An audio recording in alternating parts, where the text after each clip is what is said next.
Una sa lahat, yung presidente, kung titignan natin sa presidential system, is head of both the state and the government. At pag tinignan mo yan at ginamit mo yan sa kontekstong meron tayo dito sa kulturang meron tayo sa Pilipinas, eh ginagawa mong napakamakapangyarihan ng Pangulo. So dapat ano yung kailangan mong gawin? I-decongest mo yung kapangyarihan ng Pangulo. Dapat iba yung head of state, iba din yung head of the government, which is the Prime Minister.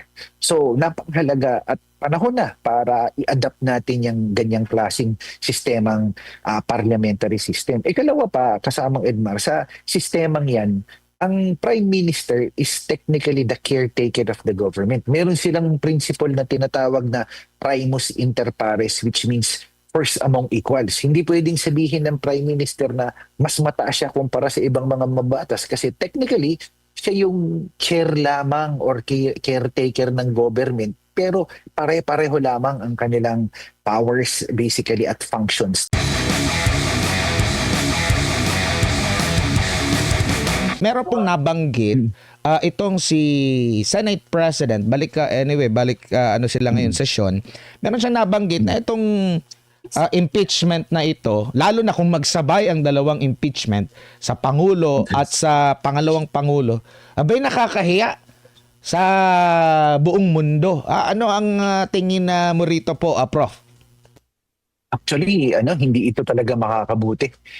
Pagdating kasamang Edmar sa perception ng mga tao, lalo na sa klarong-klaro sa pagsadsad ng laban ng piso kontra dolyar, na ang eksperto sa mga sa ekonomiya ay talagang idinidiin na ito ay patungkol pa rin din sa trust and confidence. Kasi yung pinapakita natin diyan, may political instability yung ating bansa na kung saan handa ba tayo o ganito na ba katindi yung pagtingin sa atin ng ating ng ibang mga politikong may interest o puwersang may interest na kung saan para lang mapanatili at mapursu yung kanilang interest yung taong bayan at ang ating bansa ang maapektuhan. So nakakalungkot pero pagdating po sa perception, nakakalungkot kasi ito yung talagang pangunahing tingin na ng mga mamumuhunan at yung mga banyaga sa ating bansa.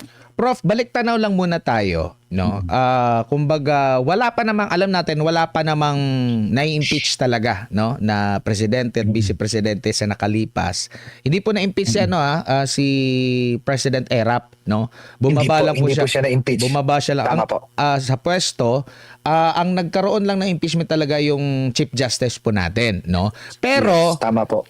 Dumaan ang Pilipinas sa mga kagaya nito, mga banta ng impeachment. Balik tanaw po tayo, ano po ang nangyari o sitwasyon sa ating bansa? Ano po ang disadvantage na nangyari noon? At siguro advantage na rin po kung meron man talagang significant sa nakalipas, Prof. Unang-una, yung makikita natin, wala talaga itong masasabi nating advantage kasi talagang magulong tignan.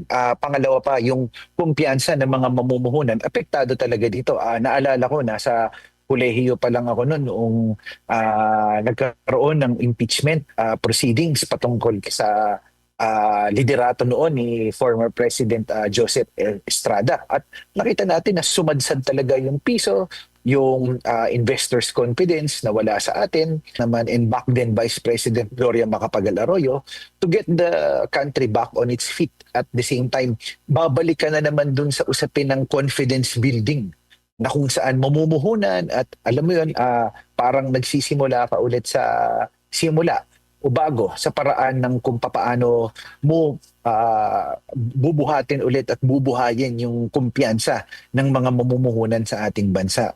So sa ikabilang punto naman, yung advantage nito, kung ako titingnan at mas malawak yung pangunawa ko bilang member ng international community, may batas at umiiral pa rin din ang batas at proseso sa bansang Pilipinas kasi nasunod yung proseso basically ng impeachment. Pero at the end of the day, ang mensahe nun ay talagang political instability at ang pagkakataon na kung saan imbis na makakuha tayo ng mga mamumuhunan, lumipat na lamang sa ibang bansa at ang makakuha pa ng advantage nito ay yung mga neighboring Southeast Asian countries natin na ngayon sa totoo lang sila na yung nakakasalon ng mga mamumuhunan ito sa kadahilan ng hindi nauubos yung usapin ng pampolitika. At kasama Edmar, bigyan ko lang ng diin ito may impeachment na naman pero hindi pa rin din natutuldukan yung usapin ng accountability at yung usapin ng corruption na kung saan pagdating dito wala pang malaking pangalan na papanagot, yung mga tao na papanagot hindi pa masyado napapanagot. So malaki yung epekto at perception nito sa ating mga mamumuhunan. Opo, nabanggit niyo po nga itong problema sa kakarapin ng bansa kung matutuloy itong impeachment tapos yung issue ng corruption. Sa tingin niyo po, alin po ang mas may malaking epekto po sa atin? Kasi nga, kaya nga nagkakaroon din ng usaping impeachment kasi nga nakokonekta nila ito sa usapin ng korupsyon. Now ngayon, ayaw din natin na maraming nagsasabi na may malaking epekto sa ating ekonomiya, sa imahe natin sa buong mundo at nakakahiya kung magkakaroon ng ganito, impeachment tapos dalawa pa yung target. Alin ba ang mas may malaking epekto o di kaya ay pwede nating sabihin na sige na lang for the sake na lang ng kapakanan ng Pilipinas? Yung ipagpatuloy, wala na lang impeachment pero magpapatuloy pa rin itong possible itong issue ng corruption kasi parang ang ilan sa nakakita parang andyan pa rin kahit mayroon ng sinasabing nakulong, parang hindi pa rin satisfied yung taong bayan o ituloy itong impeachment para matuldukan itong issue ng korupsyon. Kumbaga, alin ang mas may malaking maiaambag yung problema Prof? Ako sa tingin ko po, mas mahalaga po na mag-proceed sa impeachment kahit nasabihin natin na ang proseso ng impeachment ay isang malaking porsyento nito o malaking bagay dito ay political.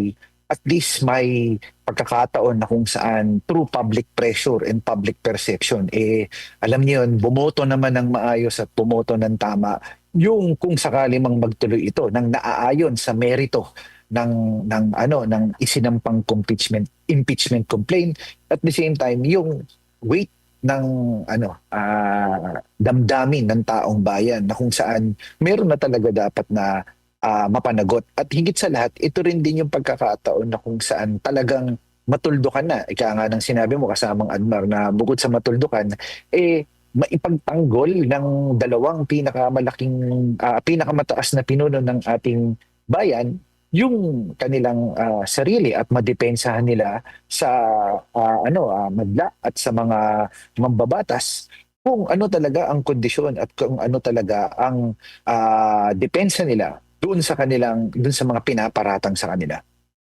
Opo. Ngayon dito tayo sa tingin mo naman kasi ang pinaka-update ngayon, no, naging dalawa na yung impeachment complaint na tinanggap no diyan sa Kamara, yung kaninang umaga ata no, ngayong araw na ito tinanggap na yung impeachment complaint na inihain ng mga makakaliwang grupo no. Pero yung isa controversial po no. Ano po sa tingin po ninyo itong lalo na itong una at itong pangalawa po na impeachment complaint na tinanggap na po ng Kamara?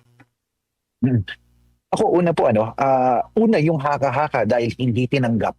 May aaring play di umano ito kasi merong mga nagsasabi na yung mga nag-file daw di umano ng impeachment complaint ay associated sa First Lady at associated din po basically sa administrasyon. So, ang play at ang sinasabi o haka-haka ng iba ay ito ay pamamaraso o magsampa ulit ng impeachment complaint na naging precedence yung nangyari kay VP Sara before. So, ako sa akin naman ang pagtingin dyan, base sa rules, kung merong dalawa o tatlo o ihain pa ng ikatlo sa grupo ni na Attorney Ferdinand Topacio at saka ng former Congressman Mike Defensor dapat by virtue ng rules, i-consolidate dapat yan.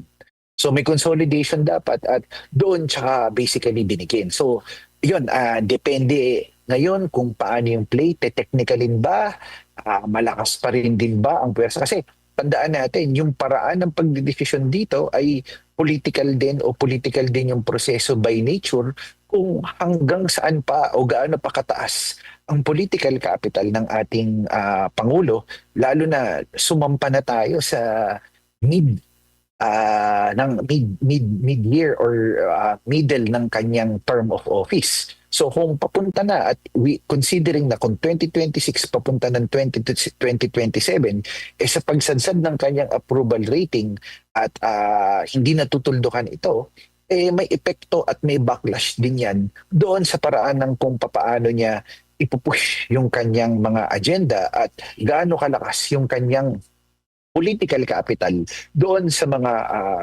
mambabatas, lalo na kung titingnan natin 2028 ay napakahalaga dahil ito ay presidential elections at ito ang defining moment dito. Maaari kasamang Edmar na sa House of Representatives yan ay lumusot dahil na sa kanila pa ang numero, pero pagdating sa Senado medyo contentious yan. Bakit? Dahil ilan dyan sa mga senador na yan ay re-electionist pagdating ng 2028. So titignan nila at bibigyan nila ng konsiderasyon dito ano ang numero at ano ang alignment ng powers at forces pagdating ng 2028, lalo na sa mga re-electionist na senador. Opo, no? At ang update ata parang hindi natuloy yung pangatlong complaint, no? Dahil sinasabi na wala daw parang congressman na nag-refer po dito. Ayun. Opo. Dito Yun naman po po. sa kay Oo. kay Vice President Sara Duterte, do wala pang file. Pero ang naririnig natin, parang wala na silang tawag nito. Wala nang gusto ba or parang wala nang gana? Anong basa mo rito? Maari ba itong hakbang lang para may hindi mapaghandaan or estratehiya? Pero ano na nag-umpisa na rin itong nag-umpisa na rin itong tawag nito session natin. Ano po nakikita nyo rito? Ako, maaari pero baka mamaya magkagulatan hanggat hindi dumadating Feb 7 kasi ito na yung pinaka tapos ng kanilang ng kanilang yung period na inihain ng Korte Suprema, magkakaalaman tayo pagkatapos ng Feb 7. Isa pa, hindi rin din mo pagkakaila na si former Senator Antonio Trillanes ay very vocal about yung pag-file. So maaaring ang labanan na naman dito proxy politics na kung saan yung mga prominenteng personalidad ay sila yung nakapronta dahil sila yung umaatake at merong ibang mga puwersa sa likuran nitong mga personalidad na to ang nakalinya at pare-pareho ang kanilang interes. Kasi kung makikita mo ngayon, ang galaw ng politika sa ating bansa ay masyado ng polarized. So yung polarity and alignment of powers ay very clear in terms of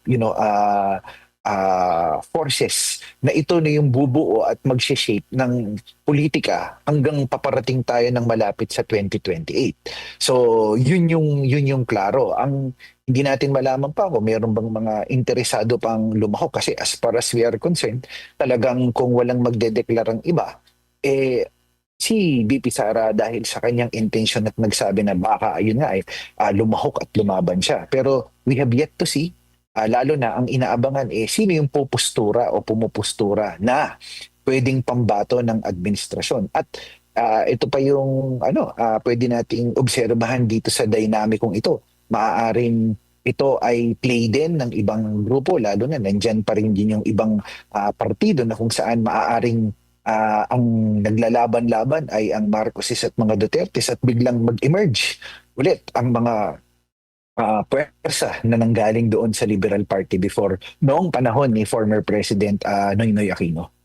Opo. At sa kasaysayan natin, every papalapit talaga yung eleksyon, no? Parang lagi bang nare-replay itong ganitong usapin? Talagang yung nagiging contender para sa pagkapangulo, ito agad yung tinitira Kasi kung maalala natin, 2016, na election, bago pa man yun, isa sa mga matunog talaga na pangalan is si Vice President Jejomar Binay. Siya yung may mataas, no, na tawag nito, rate, no.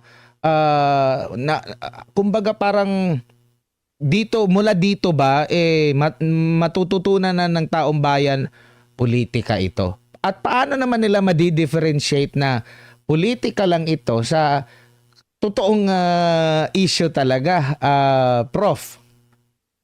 Tama ka dyan, no? Kaya kung mapapansin nyo, kasamang Edmar, may kasabihan nga, everything in politics, everything is about timing. Ano yung tamang timing? Hindi ka pwedeng magdeklara ng masyadong maaga, hindi ka rin din pwedeng magdeklara ng huli. Tama lang dapat kasi pag masyado maaga, pwede kang paghandaan. At lalo na sa panahon ngayon, kasi kung titignan natin, 2011 hanggang papunta ng 2016, kung maalala natin nun, hindi pa ganun kaprominente ang social media at paggamit ng iba't ibang social media platforms. So ngayon, simula nung eleksyon ng 2016 hanggang 2022, nakita natin yung play ng social media at ang labanan ng naratibo kung papaano sinishape ng social media yung perception ng tao kung papaano bumoto. So napakahalaga na yun, mas lalong maging critical ang ating taong bayan kung paano tinitignan at kinakurb yung perception nila sa paraan ng pagboboto at base doon sa mga lumalabas na kandidato na nasa harapan natin. So, yun. Pangalawa pa, nagbago kasi yung dynamics ng politika sa atin. So, kung mapapansin natin, yung politika, lalo na kung tatakbuhan ng national position, napapansin natin yun, yung market votes na tinatawag, yung media exposure, strong presence sa advertisement. Ito lahat na bago nung umupo si former President Rodrigo Duterte kasi naging enhance o mas naging prominente yung tinatawag nating command or base votes base doon sa kanilang bailiwick. Well, nagkakaroon tayo ng bailiwick o yung tinatawag nating balwarte tinatawag sa Tagalog sa kadahilanan na dito sila nanggaling o ito yung base ng kanilang boto dahil malakas nagawaan nila ng maganda, naramdaman yung presensya nila, naging epektibo sila sa pamumuno base dito sa mga lugar o rehiyon na ito. Dito naman po sa usapin po ng mga oligarkiya dito sa bansa, paano naman ito po nagsishape sa future ng Pilipinas natin sa usapin ng politika at ekonomiya? Kasi nasisingit talaga ito na itong politiko na ito backup ng isang mayaman, oligarko na sila rin yung nagkokontrol, yung mga ganyan po kasi baka ang ano lang ng taong bayan is nandoon sa isang certain na politiko lang talagang ano yan.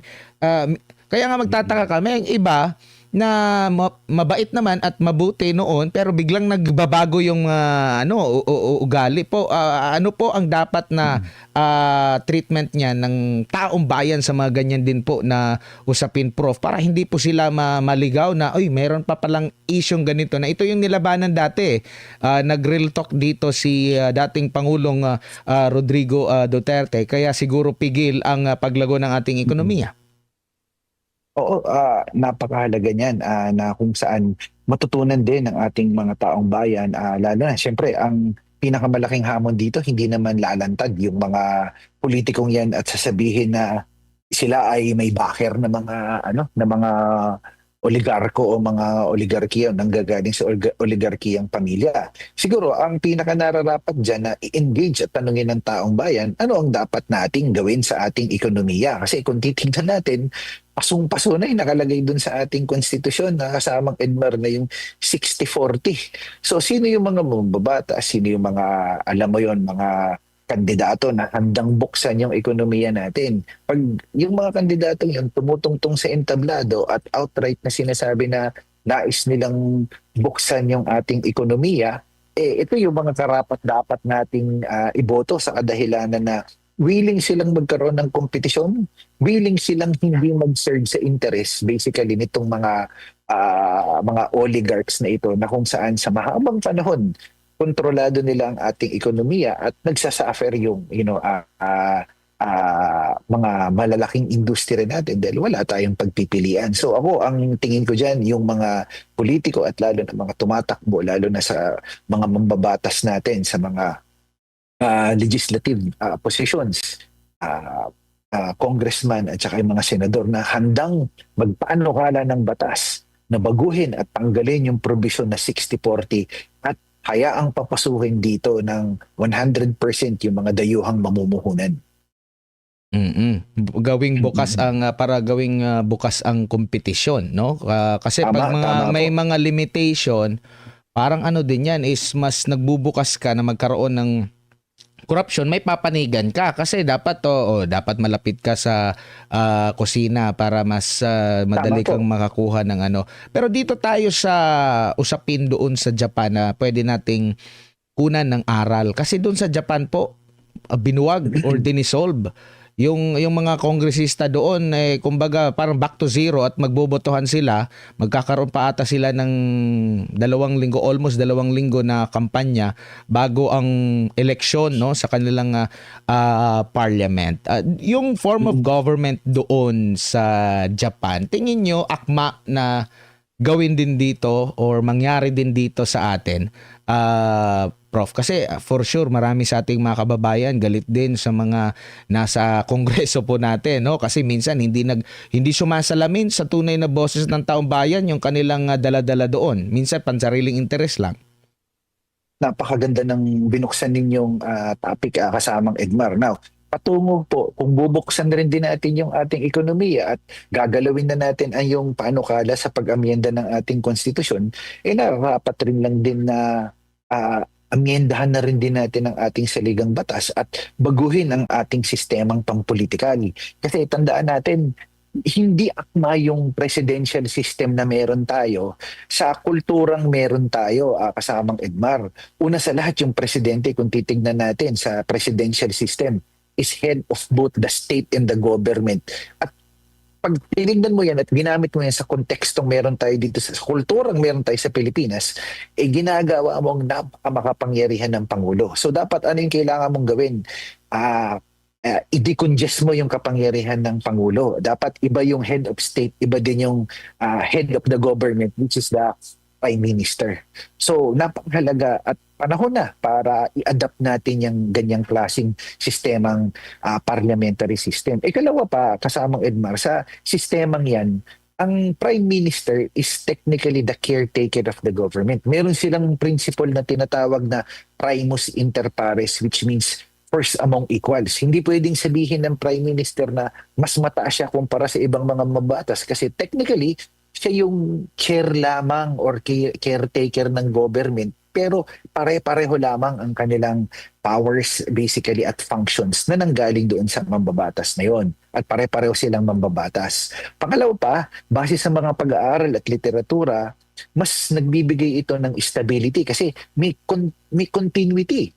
Ibig sabihin na may continuity, hanggat meron kang trust and confidence ng parliament at ng mga tao, you can stay in power and to become a prime minister as long as you want to.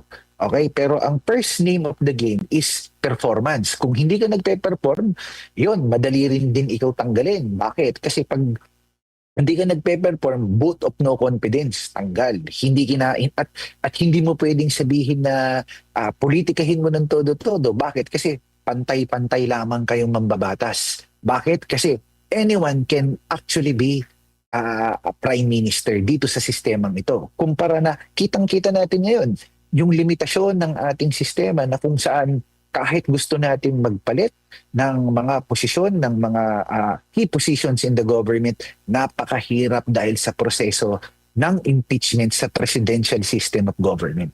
Napag-usapan yung napakahirap. Mahirap ba na magpalit tayo ng ganong klase ng pamamahala? Napakahirap po kasi it will entail, kasamang Edmar, ng napakataas na political capital at ng political will. Pero ito sa lahat ng dinamikong nangyayari sa ating bansa ngayon, napakagandang panawagan ito kasi ito ho yung isang problema din. Wala tayong hindi natin sinasabi na hindi maganda yung 1987 Constitution.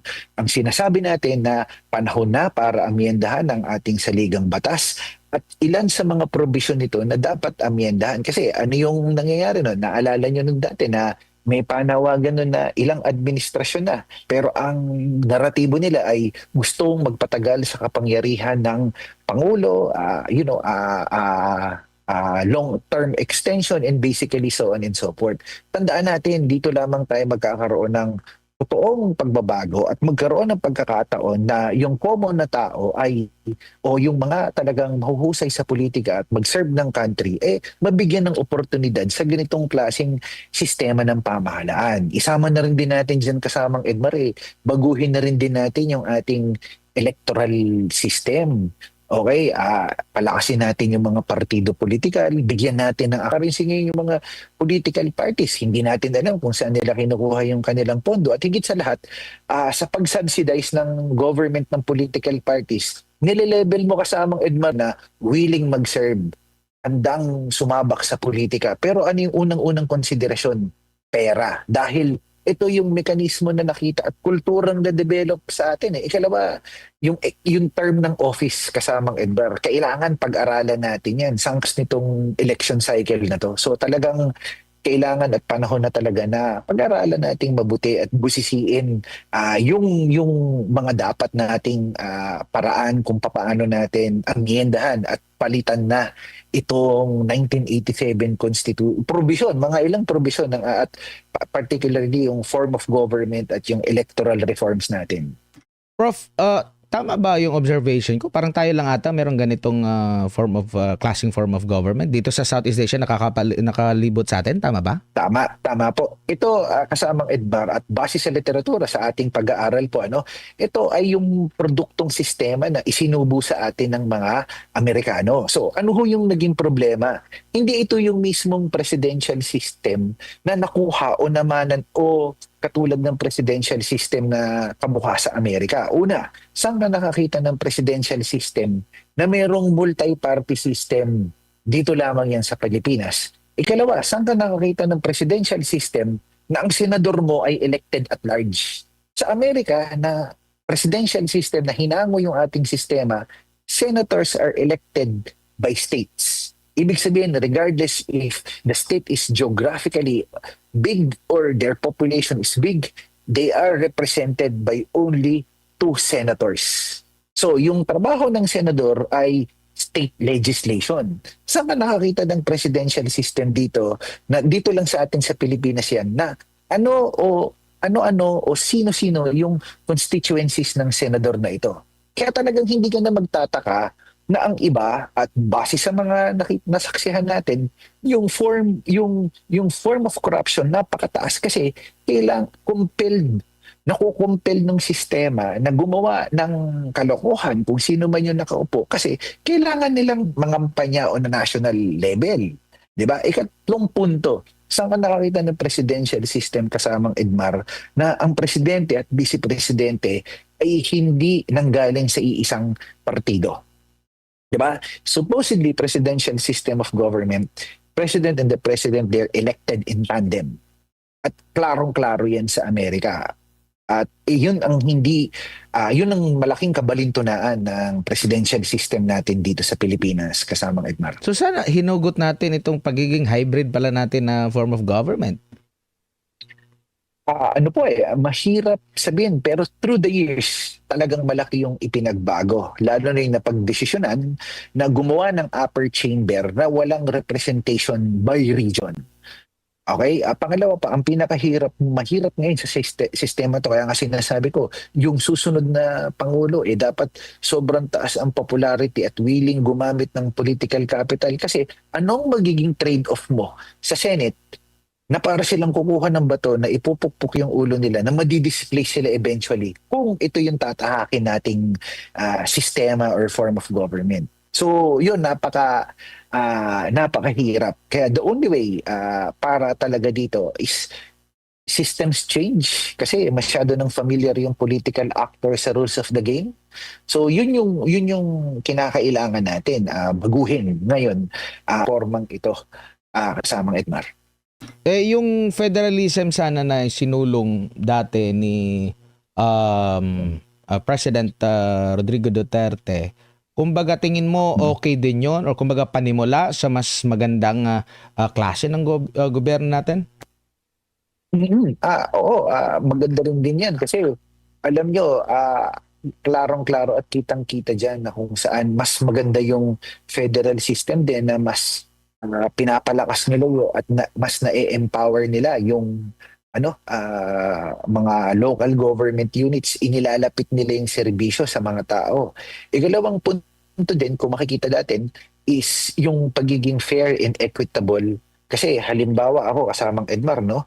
Let's say, taga Davao ako. Tapos, tinataksan ako na yung tax ko ginagamit din sa pag-subsidize ng ibang mga utilities dito sa Metro Manila na hindi ko naman nagagamit. Sinasubsidize gamit sa sweldo ko yung pag-subsidize sa LRT, MRT na hindi ko naman natatamasa dahil taga Mindanao ako. So, it is form part dapat and but just nang nagsasubsidize dapat ng MRT at saka LRT ay basically o yung mga nakatira sa Metro Manila kasi sila yung mas nakikinabang kaysa gumagamit dito. So, yun, yung mga ganong klaseng usapin pagdating sa pagkakaroon ng equitable share in terms of utilities and services. Mahalaga.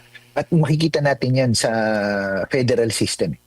Tsaka dyan din makikita kung ang isang mayor o di kaya ay gobernador namumuno sa isang lokal na pamahalaan, makikita kung magaling ba talaga siya at kumbaga magaling na pinuno at hindi pwedeng irason na wala malayo tayo sa kusina kasi hindi natin kapartido sila kasi sisingilin ka ito yung kita natin saan napunta itong pera namin within sa bayan lang o dito sa distrito natin Prof.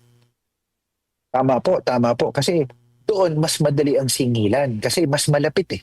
Klaro, mas makikita mo. Pangalawa pa, katulad din po niyan, mas madaling mabusisi yung mga proyekto kasi malapit at mas madaling identify kung ano yung mga inilagak nilang pondo kasi mas malapit sa tao yung pamahalaan through a federal system. So, yun yung pinaka feasible. Pangalawa pa, kung titignan din natin, tingin ko mas advantageous siya sa Pilipinas kasi hindi ganun kalaki yung Pilipinas kung i-adapt natin ang federal system. Kung mapapansin natin, yung mga modelo na may mga federal system, yung may mga bansa actually na malalaki na kung saan very difficult, actually very challenging to manage since geographically big sila. So sa atin, hindi natin sinasabing ganun kalakihan ng Pilipinas. So una-una, mas madaling ma-monitor at mas madali na magkaroon ng accountability at masingil yung ating mga opisyales pagdating dito. Prof, maraming salamat po sa inyong oras at panahon ngayong hapon. Sa ulitin po, ingat po kayo.